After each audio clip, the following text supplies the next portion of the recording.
नमस्कार मित्रांनो, आपली मुंबईची वारी ही 30 दिवसांची सिरीज सुरू आहे आणि आजचा दिवस आहे 24वा। या सिरीजमध्ये मुंबईत आल्यावर माझ्यासोबत काय काय घडलं याचीच स्टोरी मी सांगतोय। तर मित्रांनो, लोक म्हणतात की मुंबई ही महानगरी आहे, ते खरं पण आहे दोस्तांनो, पण मुंबई मज्जा नगरी पण आहे। इथं घराच्या बाहेर पडलं की तुम्हाला बरंच काही बघण्यासारखं आहे। तिथले रस्ते म्हणजे विचारूच नका, एकदम चकाचक। तुम्हाला तिथं नावाला पण कुठे कचरा सापडणार नाही, गटार तर लांबच राहिले। सगळं काही अंडरग्राऊंड आहे त्या भागामध्ये। मुंबईच्या या भागाला साऊथ बॉम्बे म्हणून ओळखलं जातं। लई जोरदार एरिया आहे हा। माझ्या रूमवरून वरळी सीफेस अवघ्या 10 मिनिटावर होतं। सुट्टी असली की मी मित्राबरोबर चालत चालत जायचो।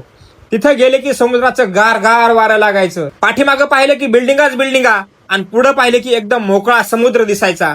आठवड्याभराचं ऑफिसाचं टेन्शन घालवायचं असलं की मी इथंच जायचो। मी असाच एक दिवस मित्राबरोबर सीफेसवर गेलो। या भागात मुकेश अंबानींच्या मुलीचं पण घर आहे हे मला माहितीच नव्हतं। दोस्त सहज चालता चालता बोलून गेला की इथं ईशा अंबानी मॅडमचं घर आहे। अरे हे ऐकून मी पॅकच झालो।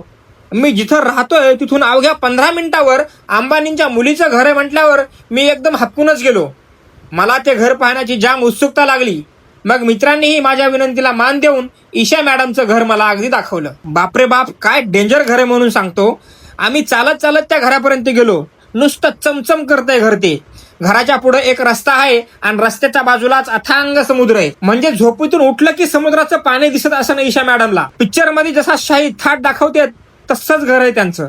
3 का 4 मजले असेल कदाचित। त्या घरापुढे सिक्युरिटी बसलेले असते। ते घर पाहून मला लयच भारी वाटलं। तुम्ही गुगल केलं तरी त्या घराचे फोटो तुम्हाला दिसून येतील। पण घर म्हणजे घरच आहे। मी जेव्हा ते घर पाहिलं तेव्हा एकदम काही सूचना असं झालं। त्या घराकडे नुसतं पाहतच राहिलो। 1-2 सेल्फी घेतले आणि त्याच घराच्या पुढे बाकड्यावर बसून आम्ही मस्तपैकी गप्पा मारत राहिलो। अंबानींच्या लेकीच्या घरापुढे बसून गप्पा हाणण्याचा फीलच जाम भारी होता। आता तेव्हाचे फोटो माझ्याकडे नाहीत, नाहीतर तुम्हाला ते पण दाखवले असते। आता ईशा अंबानी मॅडमचं घर पाहिलं, पण वरळी सीफेसवर अजून लय काय असते।